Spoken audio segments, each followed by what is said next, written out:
Thanks for listening to the Adam and Dr. Drew Show on Podcast One. Recorded live at Carolla One Studios with Adam Carolla and board-certified physician and addiction medicine specialist, Dr. Drew Pinsky. You're listening to the Adam and Dr. Drew Show. Yeah, get it on. Got to get it on. No choice but to get on. Mandate. Get it on. Thanks for tuning in, and thanks for telling a friend. We love that about you. What's going on with the bios, Gary? Something there? Run them in with you right now, sir. Thank you. I want to thank Nightstand.com, promo code ADS, for sponsoring this show. And check out TrueCar and TheraWorks, with an X, TheraWorks Relief. Thank you, man. .com as well. We're going to bring in actor, producer, writer, 10-15 minutes, Sean Stone. He sounds familiar. Oliver is the name of his dad, so that might give you a clue. He also had a small part in my movie Road Hard as well. So we'll talk about his new project and that and all that as well. We'll bring him in, Matt, in about 10-15 minutes, and we got some business to take care of, Drew, some unfinished business. Yeah, so I've been studying these three characters. Mm-hmm. Now, who are the three characters? Well, I don't know the name, but Gary, get me the name Gary, of this is something we should have. Yeah. That you can put on the screen there. The Bikram yoga guy, whose name was Bikram. His name was like Bikram or something. Right. There is Gay Talese. And then there's this guy that used to hang out with Rodney on the Sunset Strip back in the 60s, early 70s it would be in. Yes, who was a scumbag. You just got to find the guy from the movie, Gary. Trying to find his name. And so the Beagle over the top, it looks like mental illness to me. Like he's so over the top with the mania. And I don't know what that is almost. But there's I agree. He's entered a world where he's being accused of rape.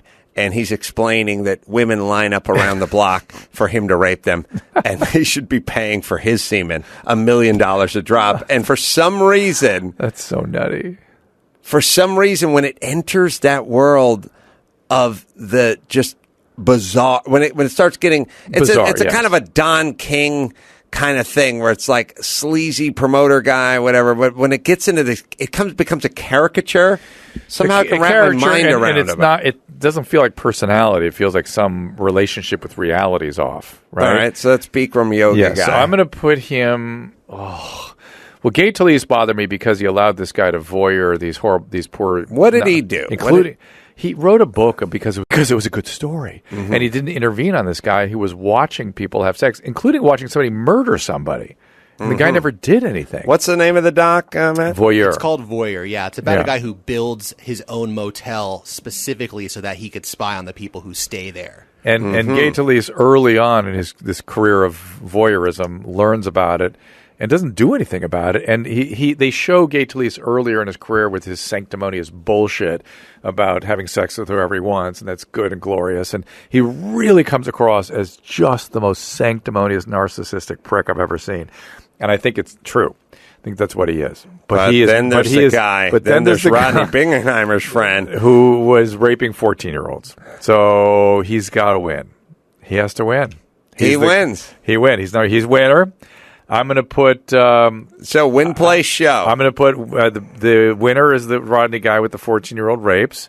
I'm going to put, believe it or not, place is Bikram because he is accused of some awful actual violence against women, right? He actually laid hands on, allegedly. Hold on, let me help Gary. Hey, Gary. I guess if you Googled in, rape allegations.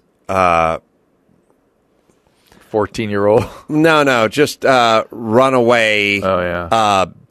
Band or runaway rock group, girl band rock Kim group. Foley, possibly.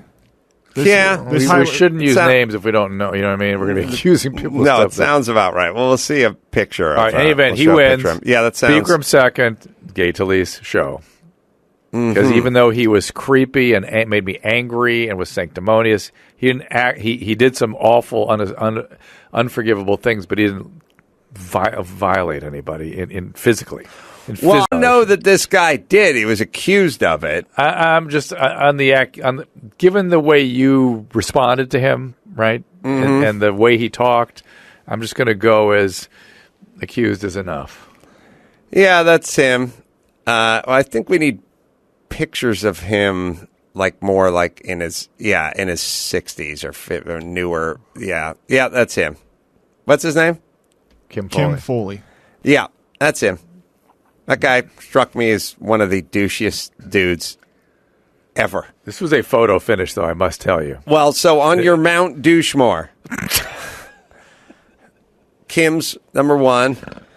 If half of what he is accused of is true, yes, he's number one. Check out some of those allegations. Would you there, Gary? A member of the Runaways definitely accused him of rape. Okay.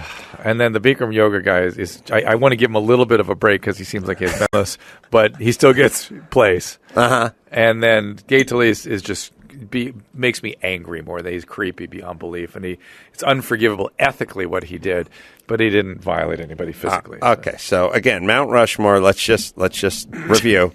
Jeremy Piven, number one. Then some distance. Then Kim. Then Gay. Then the Bikram yoga guy. No, Bikram yoga and Gay are switched. You switched it. Bikram, yeah. Sorry. Yeah, you put Bikram where Washington was. Okay, I don't know what you got against Piven, but let's just move forward. Bill, 29, Boston. Hey guys, how's it going? Good, man. What's going on? Hey, so I just had a weird medication reaction, and I just want to get kind of your guys' input on it. Mm-hmm. Long story, but essentially I started taking some stuff for bladder control, oxygen. Yeah. And I've been taking it for about 2.5 weeks. Started to feel weird, kind of. But one night I was at a friend's house, had like 2 drinks. I'm a pretty seasoned drinker, so I wasn't drunk, according to my wife and our friends. At some point we were leaving. I don't remember driving home, going to my house. About an hour of time. Did you fall down at any point? Were you having trouble, with upright posture or lightheadedness, anything of that sort? When I came home, my wife put the kids to bed, and I had kind of fallen asleep on the couch, but that's not out of the ordinary. Well, you had something called transient global amnesia, it sounds like. Were you a little bit confused afterwards? Well, so what happened is that eventually we started fighting, and I was, out of control angry. Yeah. I don't even know why we started fighting. And there's, 2 hours of time I don't remember. It's just, flashing. And I just lashed out at my wife. I started yelling, going crazy. And then I was, at some point trying to leave because I said I was going to kill myself. Jeez. Eventually my sister came over and kind of calmed me down. But I was just saying terrible things about my wife. But did you go to the hospital? No. Well, you should. I calmed down. Listen, hang on. You should see a neurologist. Absolutely no doubt in my mind. We don't know for sure that this was from the medication. It would be a very rare reaction to that medication, if indeed it had something to do with it. It's a commonly prescribed medication, doesn't usually have side effects like that. It sounds like it was transient global amnesia. One of the weird things about global amnesia is you're sort of encephalopathic when it happens. You can be kind of not yourself at all. But That's an encephalopathic? Brain's not working right. Mm-hmm. You're just biologically not working right, organically not working right. But this did have a little bit of a psychiatric flavor to it. So I would seriously, let's get it properly diagnosed, okay? Okay. I mean, I saw a prescriber, psychotherapist. They didn't really think that I have. You need to see a neurologist. You need to describe the episode. It needs to be explained. I mean, strokes can cause this, seizures can cause this, a lot of different things can cause this, and it needs proper explanation because we don't know really what this was. It sounds like transient global amnesia. It may have had something to do with the medication, but it may be something it's completely different. All right, let's do this. Let's blow through these next 2 calls. And then I'll do a spot, and then we'll bring Sean Stone in. Oh, I found there's by the way, let me just say, I found a reference to transient global amnesia from oxybutynin.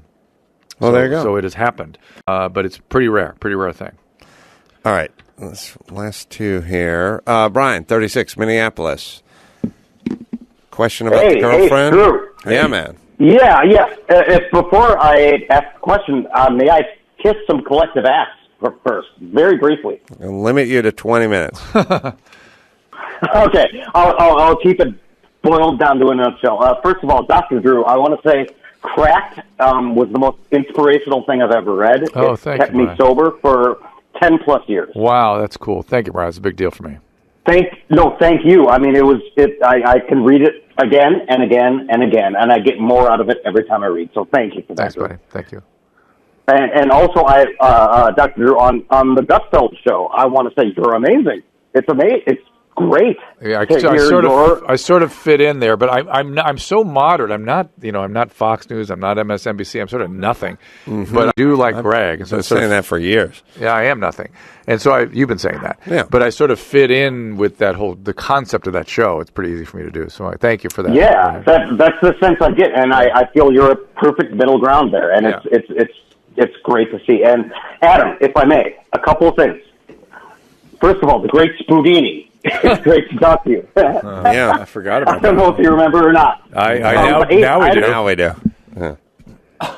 Ace, I had a question. As far as The Hammer goes, it's one of my favorite movies in the world. I can watch it right through with Crack. I can watch The Hammer again and again and again. Thanks. How did you formulate that storyline? Was it something that you had in you, or was it something that kind of developed as it went?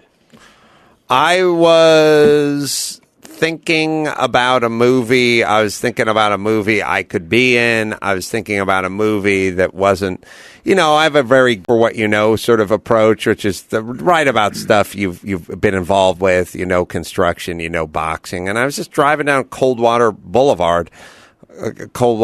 Canyon, and on my way over the hill or something one day, and it just sort of struck me. I was like, I think I know this story. I feel like I know this story. And but I can't type, and I've never written a movie before, so I just got in touch with my buddy Kevin Hench, who I knew sports, but most importantly, you're writing. No. Bright. Super smart. I was like, he's never written a movie. I've never written a movie. I want to hook up with someone who's super smart, and he's super smart, and it just came. But thanks for watching it. I appreciate it. Yeah, it's. I swear to Christ, it's the most easy movie to watch. Yeah. For anyone who's not watched The Hammer, you can watch it from start to finish. You can engross yourself in the movie, and it is the best hour and a half of your life. Thanks. And I'm not even trying to go over and above. So listen, I'm always humbled because it's never. I can see Deuce Bigalow, European Gigolo 2 on cable every third night, and my movie will never show up on cable ever. It's never on. Right. So it's awesome. Anyway, Brian, you want to try and determine whether you should break up with your girlfriend? Yeah, I've been with her since a long time. 2005. She moved into my apartment when I was about 20ish. She was about 18ish, and it's been going on for 12 plus years now. And no marriage. Why no marriage? No marriage because, in a nutshell, she hates me, and I'm waiting for that day to come where she kind of, has a little bit of stock in me. A little bit of what? And I'm waiting. Is it stock? Like, does she invest herself in me? Like she doesn't? Like she stops hating you? No, she hates me, but she's got some weird depression issues. Why would you be with somebody that hates Brian, you? Here's the deal. She's 18, you were 20 or 23 or whatever it is. You're totally different now. She hates you. She's got issues. No, I mean, I understand moving. They want to take care of her and stuff, but I'd get out of there. Wait, before you do TheraWorks Relief, everybody, if you've got muscle cramps, particularly at night, this will stop it. It is a great product. It's available at selected CVS, Rite Aid, Walgreens. You can go to TheraWorksRelief.com to get it. Thera, Thra, Works, WORX, Relief, TheraWorksRelief.com. Talk to your pharmacist if you have any questions. They're very excited about this because you don't need medication. You can control muscle cramps. Sometimes the people that have had them just uncontrollably, people that work out and get them, or people that have them at night spontaneously. This really works. You'll experience relief from muscle cramps. It's a topical foam. It's clinically proven to relieve the cramps. They used it on collegiate athletes and found that their cramping went down, their muscle recovery time went up. And this is a product that's been used for years for infection control. They put it all over babies for with immune problems and early deliveries for long periods of time. No side effects whatsoever. TheraWorks Relief prevents muscle cramps before they start. Don't need a prescription. Just apply it. It absorbs quickly. It really works. Put it on twice a day. It'll prevent the cramps. Again, experience relief from muscle cramps for yourself. All right. Career advice from Angie, 43, Michigan. Gary, I'll point at you when it's time to bring Sean Stone in, and we'll see if we can dovetail this perfectly. Go ahead, Angie. Hey, guys. Hey. So, so as I said, I'm 43. I have an MBA, and I have no idea what I want to do with my life. So I was hoping that you guys might have some advice to give. When did you get your MBA? I just graduated with it in 2014. And what were you doing? Did you take a break between college and... Yeah. Well, no, I was working, in my professional career consisted mostly of working as an analyst in the casino industry. Oh, wow. And did you like that?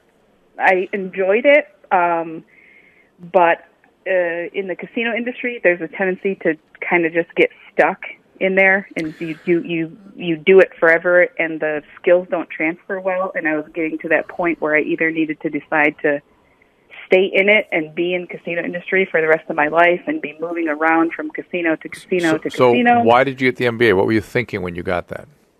That I wanted two things. I wanted to teach at the community college level or work in corporate America. Those are gigantically different things, right? They are. Yeah. Well, do you have a husband or somebody who can help you shape this? I helped him get into his career, and now we're at the point where I would just rather follow his career. Which is what? He works in human resources as a labor relations consultant. That has nothing to do with what you're interested in. It's not. But I'm saying, I know. Like I helped him get into his career, yeah. And whatever he wants to do, or wherever his career takes us as a family, that's what I'm going to do, because and blah, blah, blah. Yeah. Okay. Do you have any? One quick thing. Do you have any other talents? I get this entrepreneurial feeling from you. Do you have anything you'd like to do, start, or is there something like that in you, or am I wrong? No, you're absolutely right. There's lots of things that I want to do. I do have lots of entrepreneurial stuff. I think about things all the time, inventions. You need to do that. I'm using my clairvoyant head. You need to do that. I'm not kidding. You need to figure something out. Chase your dream. Yeah, really kind of dig, even if it's just making calling cards or something creative, something you like, something you're invested in, and then use that MBA to make a business out of it. You need to also, you just got to start trusting your gut. I'm not saying chase your dreams. Yes, I'm saying trust your gut. Yes. It's a different thing. Yes. Chasing your dreams, I don't recommend. Trusting your gut, which is, hey, I'm a business person. I want to do my own thing. I'm a self-starter. I don't want to work for other people and blah, blah, blah. Just do that. You sound unsure of yourself, and you shouldn't be that way. You should really be thinking about, hey, there's one life. You're halfway into it. Let's have the other half be the way, turn out the way we'd like it to turn out. But I get this real feeling there's something in you. It's got to come out. Figure it out. Yeah, there you go. Thank you, sweet spirit. Sean Stone has just entered the studio. I haven't seen him in a while. He was on the set of my movie. Sean has appeared in Any Given Sunday, Nixon, Wall, Rode Hard. Poor guy. We'll put it at the end. New movie, Fury of the Fist and the Golden Fleece. I saw the trailer. It's a nonstop action thrill ride with many people you recognize in it. Many cameos. Goldberg, Danny Trejo, Ron Jeremy. That's Drew's favorite. Good to see you, Sean. It's good to see you. We missed one cameo. We missed the Hammer. Oh, the Hammer. What? Oh. That he was a cameo. We missed you. We should have had the Hammer in this movie. Had the Hammer. Yeah, boy, second time this has come up today. We got to have a sequel. I would be honored. Fist of Fury. No one ever asked me to do anything, Drew. What are you talking about? My phone never rings. Like, no one ever goes, hey, want to do a movie or make us something or whatever? You got it. I want the hammer in the sequel. Yeah, but All you stopped saying yes to things a long time ago. I always say yes to stuff. You stood at the corner in North Carolina screaming at me, I'm never going to do this shit again. I will not roll out of bed for less than... That's with you. That's not Sean. It's like Jimmy Woods said. I was asking him about a film I was acting in, and they wanted him for one day. And he's like, well, if I say yes to that, then I have to say yes to everyone else that asked me for one day of work. Jimmy Woods, my God, this man has the most entertaining tweets I've ever seen in my life. And I don't know. I'm curious. Well, you're inside. You understand how Hollywood works. I don't, actually. I'm trying to figure it out myself. It's a weird thing. But, okay. James Woods, is he... retired from acting? Has he been blackballed because all the crazy, anti-Hillary tweets? Or like, what would be the explanation? He's more popular than ever. I think he could actually get a movie financed, but no, I think he picks and chooses what he wants to do. He's a gambler. You know that. He's big into gambling. He's going to the World Series this weekend, actually. No. Of poker. Yeah. That can't be good. Oh, boy. So, Sean, what a crazy, interesting life you've led. Like, now, so I've never met your dad. Maybe I met him once. I can't remember. I don't claim to know your dad. I've found that his movies were some of the most interesting movies I'd ever seen as I was coming up in the 80s and 90s and beyond. I always said this. There are plenty of guys who make movies, plenty of guys who make good movies. But, like, when I saw The Doors in the movie theater in 1992 or whenever that was, when I saw The Doors, I went home and then I thought about it for like the next week.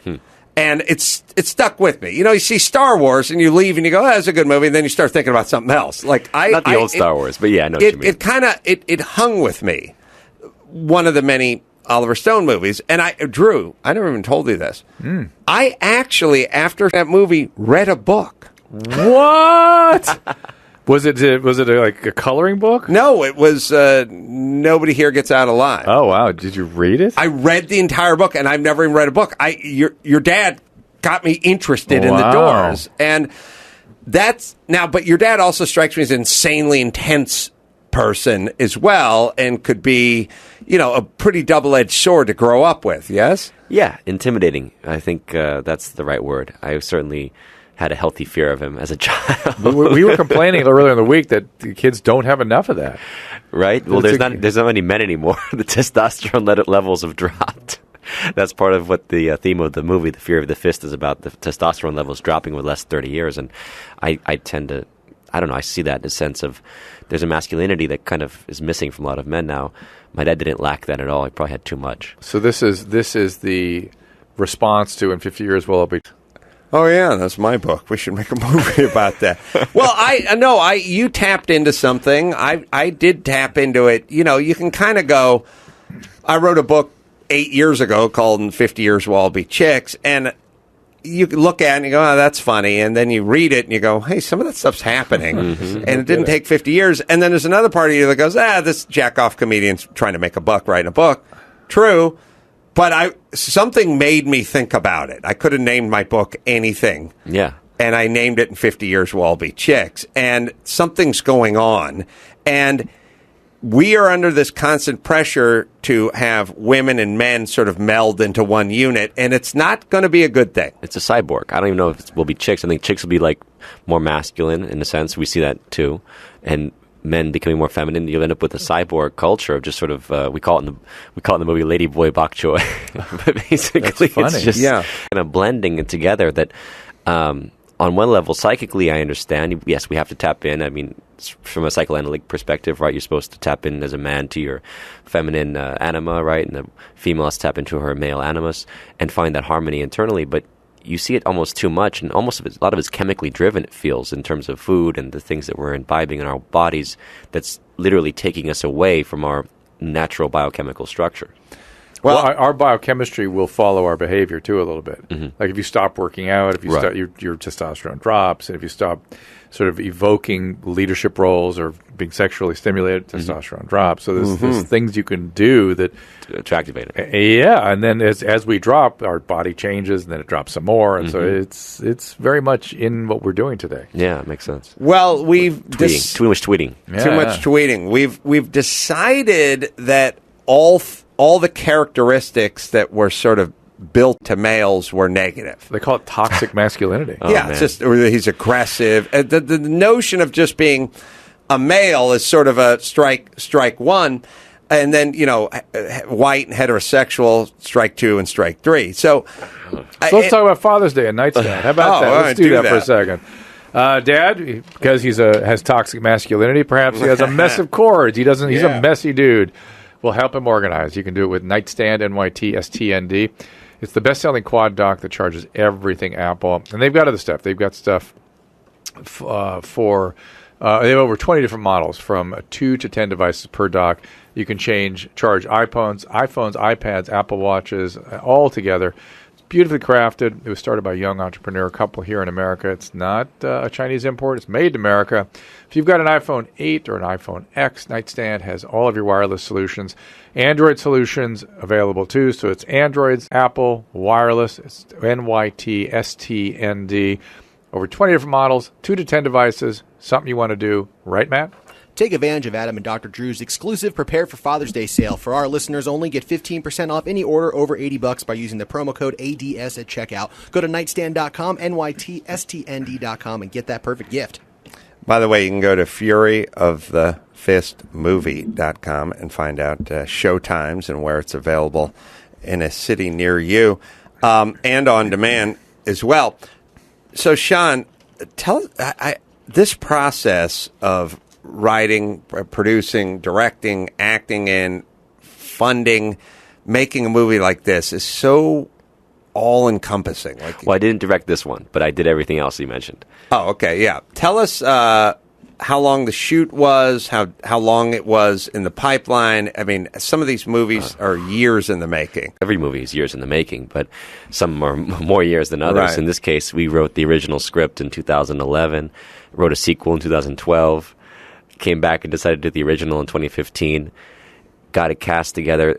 I mean, we had crazy situations. Roddy Piper, the WWF star who was going to play one of the lead characters, he passed away the month of our shoot. He was all lined up. He was a good friend. It was really sad to hear that. So we lost him. And then other people were trying to cast. One of them was in jail. Another one couldn't get across the border into America legally. He'd basically been deported.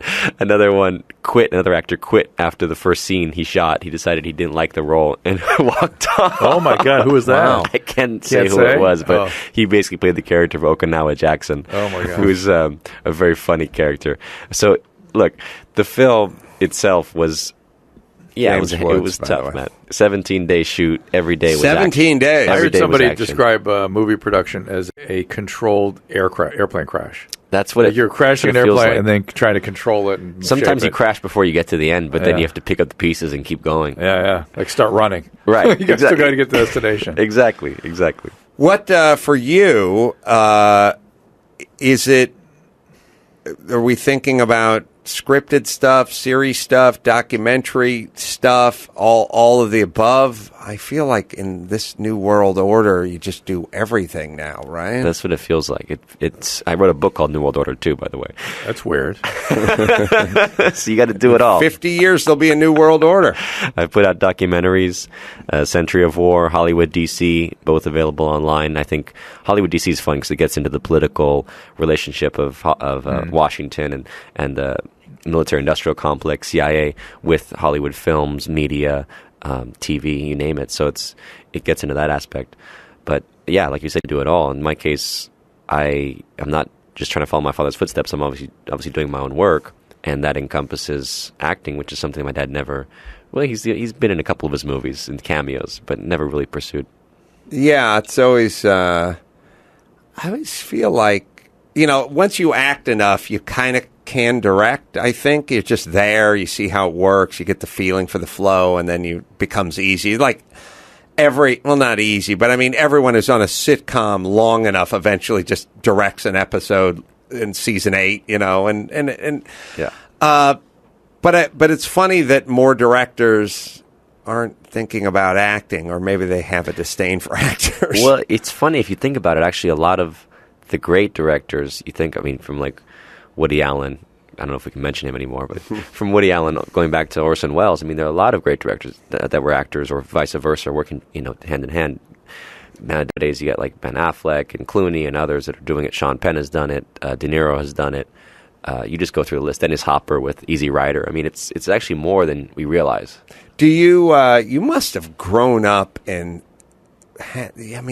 Cocktail parties at your house when you were 11. I mean, it must have been just an insane murderer's row of like Hollywood artisan. Or I don't know. Did your dad hang out with recognizable people? Sure. I mean, my favorite actually was I was in love with Gina Davis when I was 5, 6, 7, and she was over at the house one time for a meeting. So I was watching the 49ers game because my dad and I were big fans.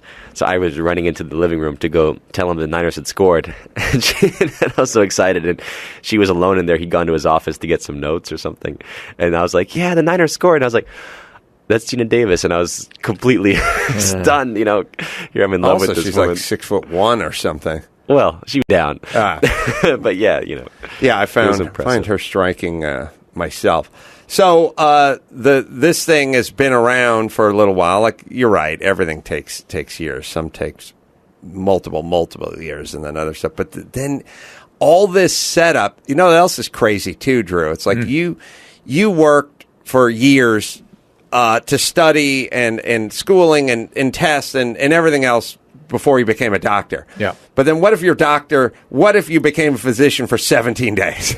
After all that, yeah. Yeah, it's like, this crazy... It's weird. This crazy thing where it's like years and years and years, and then it happens, and then it's done, and then we don't even...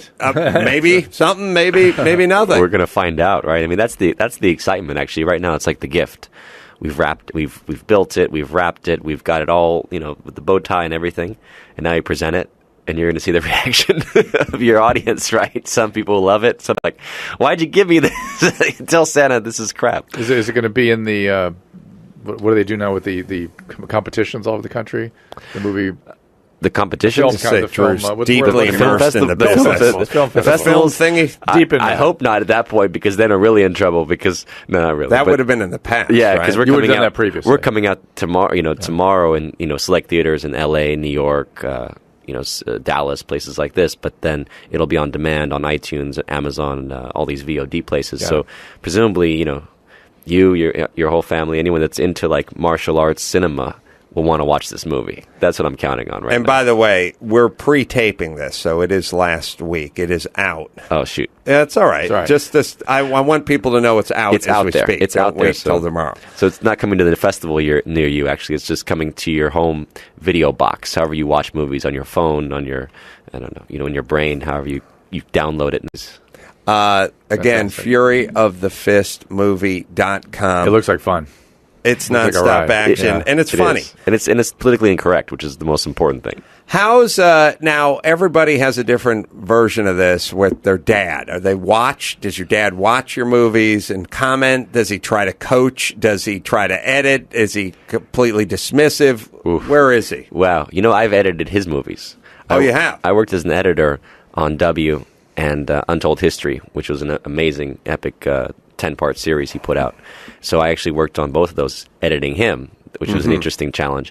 No, in the course of working with him, I did it behind the scenes for Alexander in 2004, which was an epic experience. I mean, we're on set with Colin Farrell, Angelina Jolie, Val Kilmer, across 3 continents, Morocco, Thailand, England, shooting, 90 days, and I'm getting to document this on camera and turning it into some documentaries. It was a great time. And my documentary was about him. It was this father-son relationship, as well as him as a director, as well as what motivated him as a person to want to make Alexander. It was like a lifelong dream.